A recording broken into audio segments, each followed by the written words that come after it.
What's going on in QB's world? What you got going on over there?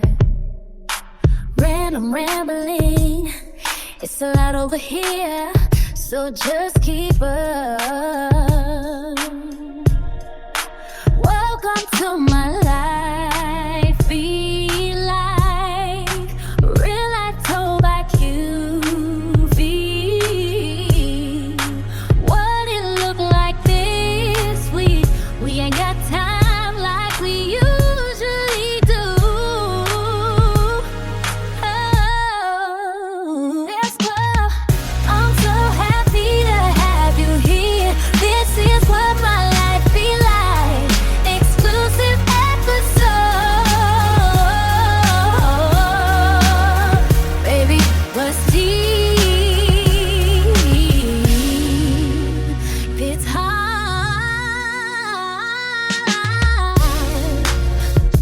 Well, here we are. I'm back again. Finna make this exclusive real fast. Welcome back. This week has been a wild week and I have something to say. Sort of coming off the heels of my podcast, about toxic Black podcast culture. But I think, with everything that's gone on this week, the first incident being the mom and the baby in Chicago getting jumped by the kids. Second incident being the baby being trying to have a demon casted out her by leaders in the church who were offended by her choice and her opinion. And I just want to say this, baby. I love being black, baby. It's nothing else. No other nationality in the world I'd rather be. I promise. I love it. But some of the stuff that you blacks do, and some of the things that y'all don't do, one, pisses me off, and two, really worry me about the future of this world with y'all in it. Because some of y'all is doing too much and some of y'all ain't doing nothing. And both of those together, which is what some of y'all doing, too much and a whole lot of nothing, is dangerous. It's real dangerous. I don't know what it is. I'm gonna start with this church incident because it grind my gears a whole lot. I don't know why in 2025 y'all still hell bent in church on power and being and not really taking your heart to check and your chin to check when you're offended. Now this baby, if you don't know what the incident was, we'll walk you through the incident as short as I can because we don't need to spend a lot of time on this. They asked the babies, the children in the church, to say what they're really thankful for, not really like school, toys, etc. Like from your heart, what are you really thankful for? The baby goes on, and it's a long, you could go probably TikTok, find it on TikTok, Facebook, I've seen it everywhere. The baby goes on and says that when they finally let the baby speak, that I'm grateful for my stepmom because my stepmom listens to me more than my mom. And I know mama was like 200, maybe, 20 feet away or whatever. But what ends up happening is the pastor and the other leaders in the church decided to start rebuking the baby, start casting the baby out like the baby was doing witchcraft, had a demon or whatever, start laying hands and speaking in tongues and all the things or whatever. They called it a evil spirit rising up in the baby and trying to take the baby over and everything. And this was all because this baby stood on business, and I think it's a girl, and if it's a boy, y'all correct me if I'm wrong. I do think it was a little girl. I know the video wasn't the best quality of video, and stuff, but I do think it was a little girl. Um,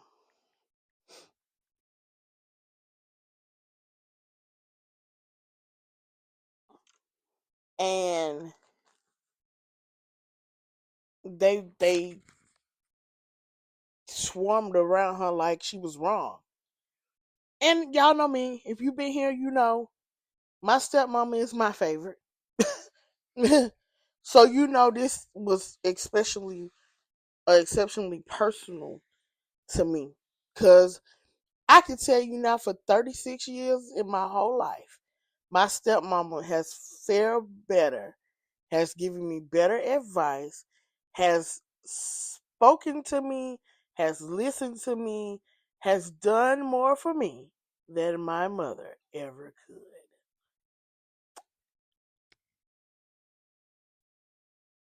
I'm going to say that again. My stepmother was more gracious and caring of my life than my mother ever could. So I understood this baby. Y'all, I could have probably went up in front of the church and said that about my mama too. I don't know, and I seen this post this morning. I don't know why y'all feel like that prayer and deliverance services and stuff like that is the answer to offense.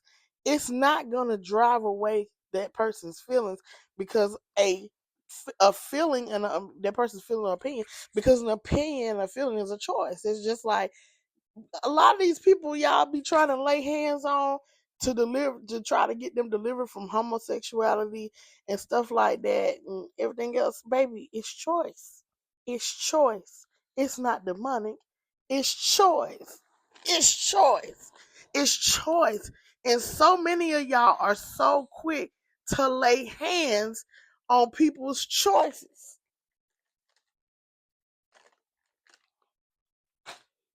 It's their choice. I have friends who are gay that will tell you, and they don't love the Lord no less than you do. But that's their choice. It's like I'm not trying to seek out to be with anybody else right now. That's not what I want. I want to be with a girl and I'm a girl, and I want to be with a guy and I'm a guy. And that's my choice. Laying hands on them not gonna fix that. The problem is with laying hands and stuff with people is that y'all forget that they have to receive it. They have to believe it themselves. People will not be delivered from anything that they don't want to be delivered from, and they're not gonna be cast out anything that they don't want to be cast out from. Like at some point, I've seen this happen where people pray and pray and pray and pray and excuse me, tarry and pray, and nothing happens. It's because the person y'all laying y'all hands on have to receive it. They gotta receive it. I know. That's what they don't teach y'all, because y'all don't do ministry school well. Everybody just imitate everybody else. Y'all don't have people that's hardcore teaching deliverance ministry, prayer ministry, intercession, and laying hands no more. But I really want y'all to understand, and this is with any spectrum of laying hands and praying on people. You can do it all day, but if that person don't receive it, it's not going to happen. Okay? Okay, I know this gonna hurt some of y'all's feelings and crush some of y'all. But if that person don't receive it, that's why y'all got so many of these pastors and preachers and stuff that's all loud and wrong, because they sitting up in their offense, which is a choice. Because offense is really a choice. So instead of you fixing your offense and fixing your choice, you think you're gonna pray on people and lay hands on people until it cast out. No, Bookie, that's not how it works. That's not how it works. And y'all know me, I'm not the super religious person. Even as an apostle, I'm not a super religious person, and I never will be. But I do know how the semantics of Christianity and how the spiritual gifts and all that stuff work, because I've been in training for years, and I'm talking about actual training, school, and I'm just not people. The problem with, I feel like another problem is we tell people that they call to all these different places and things, in the kingdom of God, and we don't train them to get to them places. And so people talking about when they go and they lay these lavish impartations, talking about the Lord is telling me that you're gonna be an apostle and you're gonna be great and you're gonna heal people and all that stuff, but y'all don't teach them actually how to do these things. So they just look at other people and think, well, I seen how Jerry Jew gave this impartation, so this is how people gotta, and y'all don't know how to do this stuff, and it's just all wrong and crazy. I know I just went on a rant and a tirade and a rant. I know. But y'all are just doing a lot and a whole lot, a lot and a lot of nothing.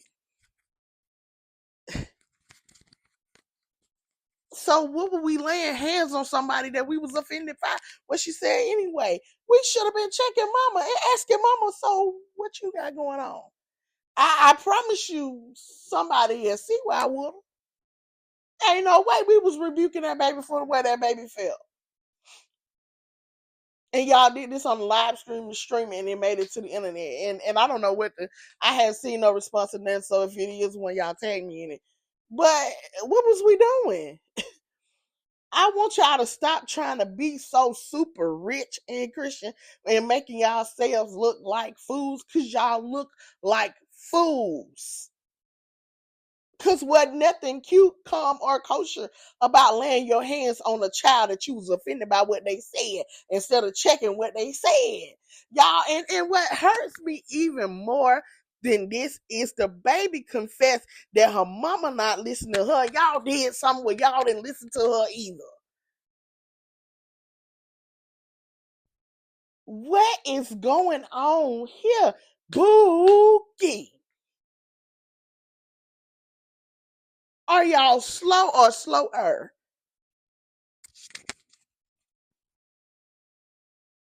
Y'all just out here. This is why mental health is suffering in the church. This is why a lot of people don't want to go to church. This is why a lot of people are turning to alternate idols other than Christianity after being in Christianity so long. They're turning to being atheists and agnostics and stuff because of what y'all be doing. These shenanigans. And Christ is not about shenanigans. Christ is about care, compassion, love, acceptance, helping. And y'all ain't doing none of that. I almost cussed. Y'all doing too much. Y'all ain't helping nobody. It's Thanksgiving. Y'all ain't trying to see by people. Y'all ain't trying to do nothing but bull. Huh? Where are we? Church, especially black churches, what are we doing to impact the community instead of keeping up mess? Is every time I look up, mess go down on the dang on internet with the church. But if it ain't them white pedophiles and molesting and stuff, it's you black Negroes doing the most. In the name of the Lord, and both of y'all doing in the name of the Lord. What is wrong with y'all? That's why people don't follow Jesus. That's why people don't get y'all so hypercritical about people not going to church and don't care and everybody going to hell. No, y'all are making people like this. Y'all are making people crazy. Y'all are making people not want to follow Christ because y'all are not an example. That's why I tell us to go out into the nations and be an example. Y'all don't know how to be discipled because y'all ain't been discipled. Y'all are foolish. Ain't nobody gonna follow y'all doing that bull. In Jesus' name, I wouldn't follow y'all either if I ain't had no sense.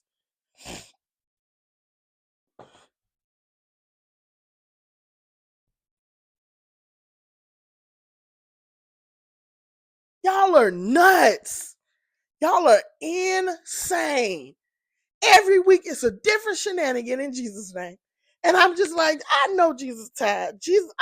I find myself these days having to repent for the stuff that other people do because I know Jesus tired and I'm not ready for Jesus to take his hand off of us quite yet. And I have hope in some aspects that we as a people will get it together. I do. I have some kind of hope. But boy, every day it kind of sort of slip away too. Because what is y'all doing? What are y'all doing? Y'all don't want to help the sick. You don't want to help the displaced. You don't want to help the poor. And now y'all don't want to even listen to the people. I feel like as a pastor, for real, a pastor, your congregants are your constituents. You are a shepherd and a shepherd in a on a farm or in a herd of animals leads the people, leads the animals. So you are to lead the people. These are your constituents, whether they voted for you or not. And I know a lot of pastors are not voted in or out. But you have the I'm trying to find a word because I'm so wrapped up right now, y'all. I'm so mad about this. You have the obligation to hear your people out in your congregation. You have the obligation to serve your people. That's what you the pastor for. So if your people in your congregation aren't being elevated, they're not being helped, they're not being grown, then you're doing a poor job as a pastor. It's time for you to sit down. Step aside. This might not be the congregation for you. And I want people to understand that that's okay. It happens. It has happened to some of my best pastor friends and colleagues. Like that congregation just wasn't there for them. They were there for a season to either learn something or to teach that congregation something. It happens to the best of them. So I don't want you to be defeated that the congregation isn't growing and responding to you. One, it's a lesson on one end or the other. And that's the way you need to eat that pie. But some of y'all are just refuse. And it hurts. What hurts me even more about this whole church situation with the little girl is that the pastor's a woman that done this. A woman that done this. Baby, they already still giving us hell in 2025 about being in the pulpit. They already using the words of the Bible to twist up against us and stuff. And here you go. Here you go. What? What? I just want, people in church, and I've seen even some people that I know personally just out here being mean and crazy and foolish in the name of the Lord. I want y'all to learn how to hold them and how to fold them and how to shut up. If it's offensive to you and you don't like it and you don't disagree, shut up and go either check your chin and yourself or move on. Because sitting around persecuting people for their choice and their opinion, because I'm finna boil this pack of hot dogs for y'all. Religion is your opinion.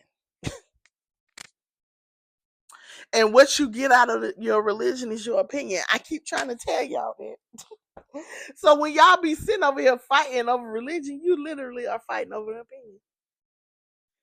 Because there are how many Christians in the world, and I guarantee you most of us believe something totally different. How is that possible when there's only one Christ, QV? Because it's your freaking opinion. You have all got the same Bible and deciphered it in different manners and mannerisms because it's your freaking opinion. Your beliefs are your opinions. Y'all understand that? That's basic psychology.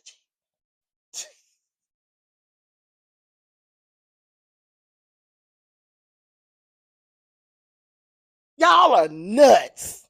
And when I say y'all are nuts and crazy. And y'all get on my giant dang it nerves. I be trying not to cuss, but y'all be drawing me near. Cause y'all do the most.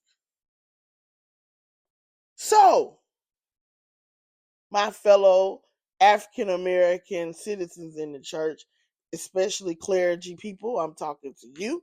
You put a collar around your neck sometimes of the year. And if you don't, if you have a license or ordination, affirmation, consecration, whatever you got in your hand, you have a duty to serve and to serve well. Get out of your feelings and do what the Lord told you to do. We are following Christ. So if we cannot be models of care, compassion, if we can't model the fruits of the Spirit, shut up and sit down. I'm tired. That is all. Jesus is love. Jesus is kind, caring, compassion. If you can't do that without a but, shut up. Go sit down. You don't need to do it. You don't need to do it. It's too much at hand. We are losing too many people right now for you to be foolish. Y'all go making me a Christian podcast again, and I'm not that.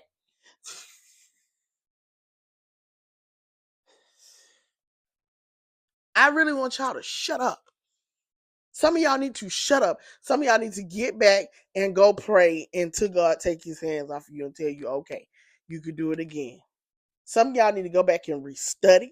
Some of y'all need to go get your butt in some kind of leadership school and learn something. Some of y'all need to actually take some mental health care and compassion classes with a licensed professional that actually can intertwine themselves with pastor, like my own pastor. That compassion and care class that she offered, I wish she offered it once a month. And I'm really finna tell her that. Like, is there any way you could offer that compassionate care class once a month, even if you recorded it and stuff? Like, is it something that we can record and like people can pay for the link to it or whatever? And if they have questions, like you can make a dedicated team to like answer them questions, because this right now is really agging me in my spirit, because I know a lot of this is that y'all don't have any compassionate care training for mental health in the church.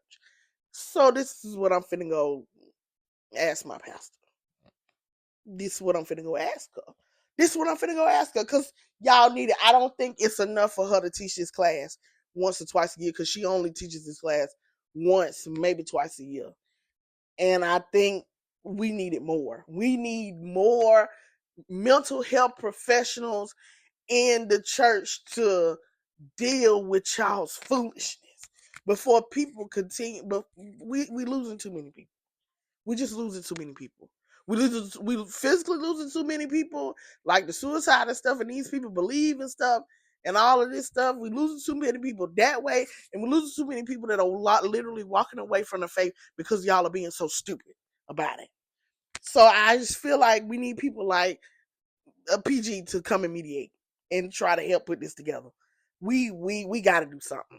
We got to do something. We got to do something. Listen, if you are a pastor or a leader or anything, and you want somebody to come to your church, because she's available for booking. If you want somebody to come to your church about compassion and care and mental health in the church segment with leadership and stuff, book my pastor all day. Book her. Book her. If you want to know why I am the way I am, her. Book her. Please book her. Book her fast. It is I'm going to link that information back again, because it's in a couple of episodes ago. I'm going to book her information back, because baby, book her. I stand on it. Book her. Book her. And I'm finna see, is there any way we can record this and put it in a PowerPoint and people can buy it like a training tape, a PD or something, because you church people need it. Oh, I lose it. We cannot keep doing this. We are not going to get anywhere, especially with the rage that's going on in the world, if we don't learn how to fix it up in here in the church. Okay? All right, I'm off that rant about that girl. Here's the other thing. This whole situation with the mama and the baby that got jumped by the kids in Chicago and the bullying and stuff. And I had mentioned this whole, y'all are living in this world like reality TV. Y'all living like baddies and loving hip hop and stuff, and y'all letting these kids look and listen to anything. And I'm gonna tell y'all, I know y'all don't supervise these kids' internet consumption, because I've had in alternative school some kindergartners that was repeating and saying stuff off their YouTube that not even Christian is able to watch and see at 13, nearly 14 years old. Christian is about to be 14, and she could never. And I ain't finna sit here in front and stuff or whatever. We watch stuff as kids that we shouldn't have been watching, especially Gen Xers, millennials, and Gen Zers. And Gen Xers, millennials, and Gen Zers. Yeah, we watch stuff on TV we should have been watching. I'm not gonna sit here and hold y'all hand about that. We did. What made us different is we knew where to and where not to apply. I wasn't coming to school saying stupid stuff to my teacher. Like we had most of us had responsibility and discipline with what we knew. I knew not to go to class shaking my butt and doing the things I seen on TV because it was class. I know what I was there for. And I feel like, and I've seen a lot of teachers mention this that teach on TikTok. I'm glad that it's not just, me. The beautiful thing about now and then is that you can network with people that are not necessarily in your vicinity or in proximity to you. And this is a problem that a lot of teachers, especially upper level teachers, middle and high school teachers, have mentioned, more specifically Gen X and millennial teachers have mentioned that these kids don't know how to turn it on and how to turn it off because they're not being taught how to turn it on and how to turn it off. They're not being taught responsibility, what's right, what's wrong, when and where, and there's a time and a place for everything. Like you don't cut up with your friends. I mean, you don't cut up with your teachers and stuff like you cut up with your friends. And I outright see this in full time because although I have a deep love for some of my educator friends, some of my teachers from back in the day, like I love them to pieces. I know full on well I couldn't cut up with them like I was cutting up with my friends. But some of y'all don't. Some of y'all's kids don't know how to turn it off. They don't know how to be professional in this setting and a fool in another one, like most millennials know how to do, because we know how to switch it on and switch it off. Switch it on, switch it off, switch it on, switch it off. And y'all are gonna say, oh, this because they're being parented by millennials. Yeah, some millennial parenting scares me. I ain't even gonna sit here and hold y'all. But what I want y'all to understand is a lot of these younger kids, because I don't think y'all understand how old Gen X, millennials, which is Gen Y, and Gen Zers are. So let me help y'all. A lot of millennial kids are not these little bitty babies. These little bitty kids, kids, are actually, some of these, they belong to Gen Xers. I mean, Gen Zers. These are Gen Zer kids. They were born, their parents were born after 96. Do y'all understand how old? That's a lot of what I feel like is going on when we make that assumptions that some things are happening because it's millennials' fault or it's Gen Z fault or it's this person's fault or that person's fault. I think y'all don't understand how old people are, how old these people are. So let me help y'all. So, because we hear a lot of it of who's responsible for who, what, when, where, but I don't think y'all understand how old these people are. Like, for example, the whole millennials are so lazy, they don't want to work, they don't want to do this, they don't want to do that. Millennials are almost 40 years old, honey. Like your youngest millennials are over 30 now, I think, or right at 30. They're about to be 30. Your youngest millennial is 29 years old. Millennials are working. That's Gen X. Gen Z you're referring to. I'm sorry. That is Gen Z you're referring to, or Gen Alpha. But millennials are at work. Millennials are roughly 45. They're 29 to 45. 29 to 45. And your Gen Zers are 28. I think they're like 15, 14, 15 to 28 years old.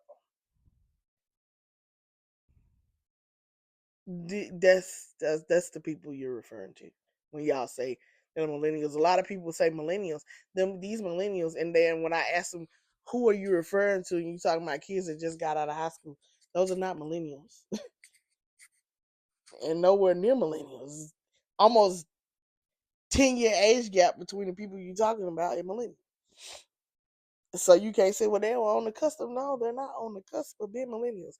Millennials were born before 96, between 1980 and 1996. And I think Gen Zers are from like 1996 until like 2012, 2013, because Christian is a Gen Zer. Y'all, I'm so sad. I ain't even know I gotta start paying attention. I didn't know my microphone had died. I lost 9 minutes of podcasting time right there. I know the last thing I said was Christian was a Gen Zer, and I forgot what I was talking about. I think after this, I told y'all the ages that Gen X goes from 65 to 80.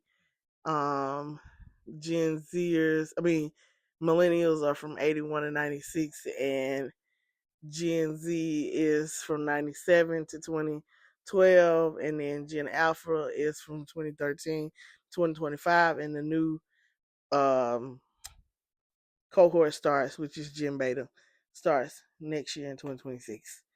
Um, yeah, so when you go and mislabel people, realize which group you're talking about.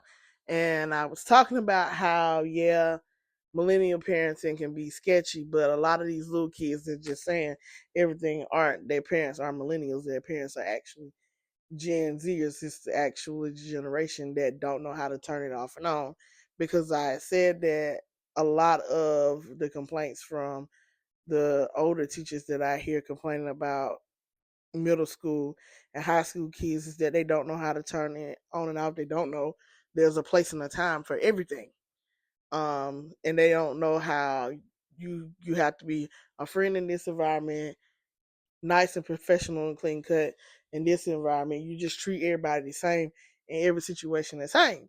And I can tell you this is true even when it's coming from like I have friends because I've lived in places like when I went to school in Jackson and live in Alabama, and being in different programs in the past 25 years where I got to network with people in different places. So I have lots of friends that have professional careers in like HR, executive hiring, or they have their own businesses and stuff.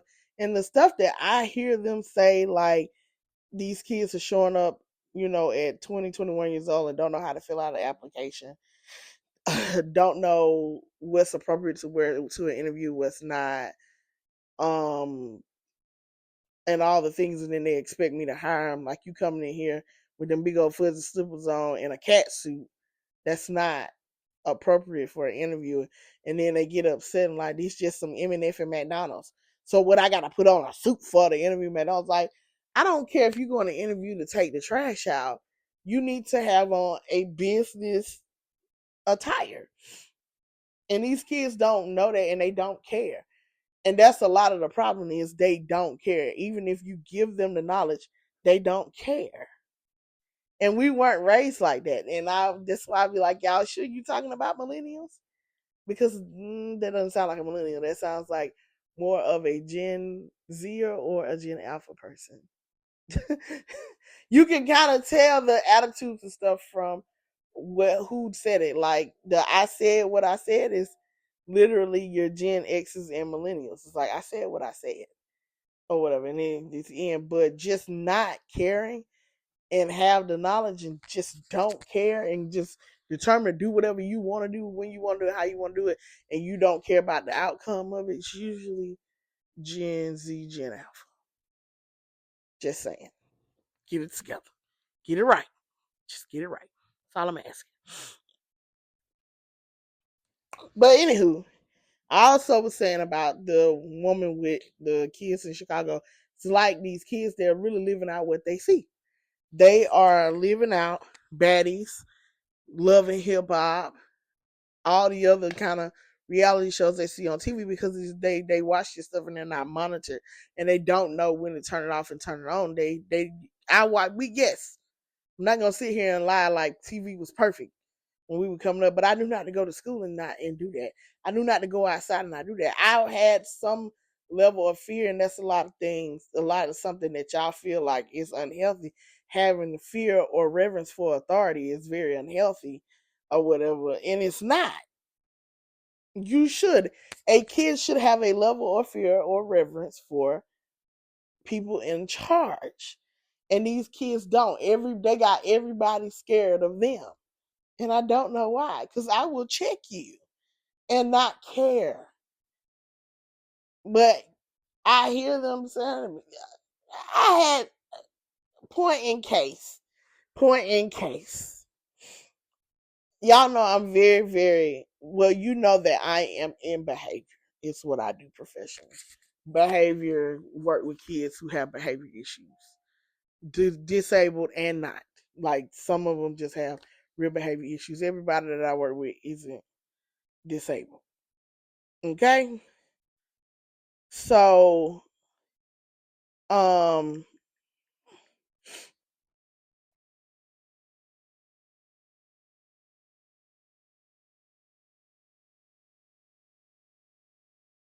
um I had a baby this week to start, and I'm very big on teaching kids because I have kindergartners and first graders, most kindergartners. I'm big on teaching etiquette, rules, how expectations, because when they transition back to class, they have to know and conduct themselves like they're supposed to, like the teacher asked them to do. In a class of most of our kindergarten classes are bigger, on the bigger end. We have some smaller ones that have 13, 14, 15, but a lot of our kindergarten classes have 20, 25 in them. And that's a lot with just two people, a teacher and a TA. And the occasional maybe special education person or behavior team person walking in. So when kids come to me, I am the strict one. I am the hard teacher. I don't play it. I'm not playing it. I'm not doing it because somewhere along the lines, I already know it's somebody in your life. If you're tantruming out like this, somebody in your life disabled or not let you get away with it, and I'm not having it. We gonna fix it with me. So I called baby's name, and I'm very kind on and gentle and endearing on calling kids' name. I'll be like, "Hey, sweetheart," or I'll call their name, and make it fun, you know. So I called this baby's name, and she says, "What?" Mind you, she's 5, and I was like, "Ooh," I was like, "Girl," and I try to be relatable all at the same time. I can be all of those. It's possible. I was like, girl, that's not okay. I said when an adult when an adult calls your name, you answer by either saying sir, ma'am, or make eye contact. How can I help you? Or asking them, are you calling me? Are you calling me? Some kind of gesture to let them know that, I'm listening to what you're saying and I'm ready to receive your instruction or what you're about to say. What is not acceptable when you're talking to an adult? You can talk to your friends like that, but as an adult, that's not cool. It's not acceptable. So if an adult calls you in here, you need to say yes or ma'am, sir, whatever. And she said, when my mama called me, I say what? So what? Y'all, when I said about boiled me and my sausage, about boiled me and my sausage, I said, that's fine that your mama, and I said, and I don't understand why your mama hasn't corrected this. I said, but Miss QV is yes, ma'am, sir, whatever in here. That's the rule. That's an expectation for this classroom. Your mama ain't here. I said, and furthermore, you don't need to do that to your mama. I don't understand why your mama let you do that, but that is very improper and it's very rude. You don't say what to an adult. And she looked at me and she rolled her eyes. And I didn't care, but that's a part of, again, y'all let these kids just do and say anything. Teach them etiquette, teach them form, teach them that they need to be respectful. And if you don't like what the adult said, then either A, go find another adult, or B, fix it. Jeez. My Lord, today. It's crazy. So yeah, I I'm I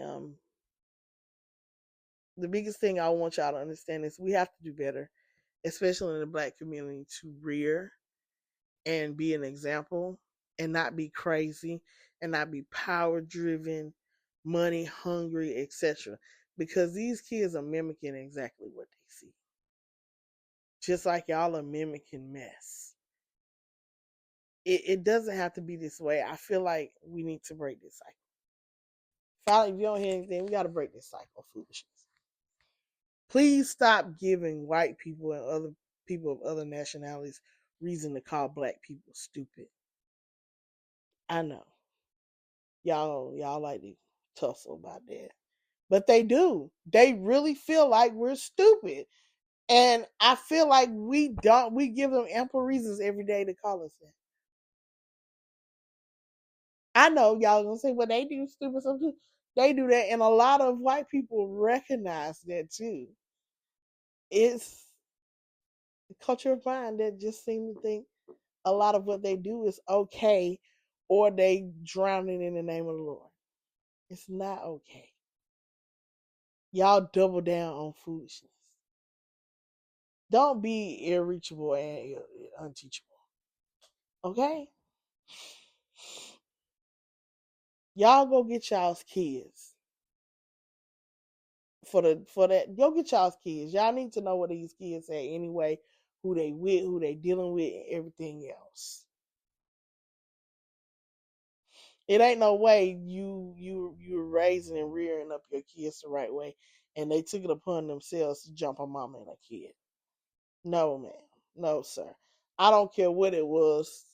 You y'all, I want y'all to know, understand this too, and where another way reason why I come there, because I've heard so many kids and so many parents in my years of public education say, well, I don't feel like you need to discipline my kid or say that's right or wrong. Well, in my house, they can do that. Like, they have to leave your house. And that's not proper just because you allow it. It's not proper. And we're not going to make it proper. And we're not going to make it normal. That's crazy. Why are you allowing it in your house? Is nuts to me. Or my mom and daddy told me I ain't got to listen to nobody. Why would you, if you allowing your kid to leave the house to come to school and have to be with adults, other adults and stuff, why are you training them in that way? Please stop setting your kids up for failure. They come to school, they gotta listen to an adult. That's a safety issue. What does it look like? I'm telling your child the building burning and we all going left, and they decide to go right. But I know this is the way to the door, and my mom said I don't have to listen to you, and now they get burned up because they decide to do what they want to do, and you gonna take that out on me? A lot of the kids, most unsuccessful moments in school, if you look around, it's probably a parenting problem. Be accountable for your kids' mess.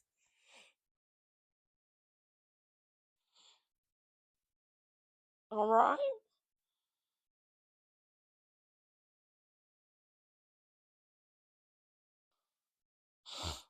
Y'all gonna be all right.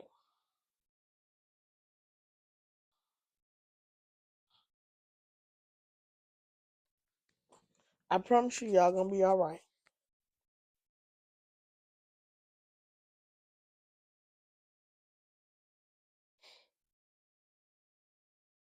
I'm so tired.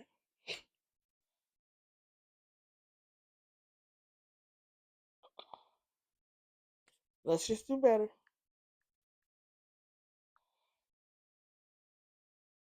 We gotta do better.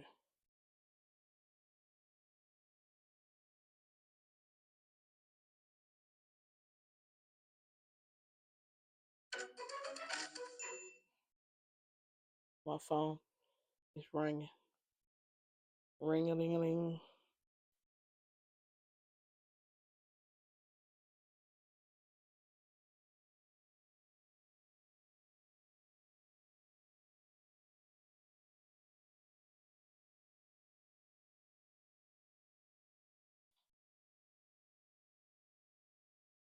Sorry, I'm trying to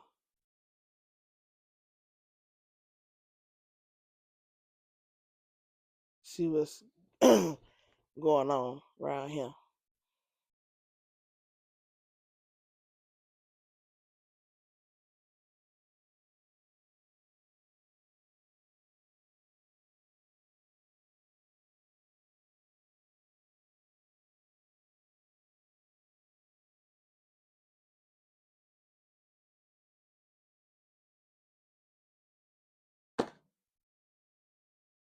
All right, my bad. I got deliveries happening. I'm trying to get ready for Monday. I got people texting me about the wedding next week, all at one time. So sorry.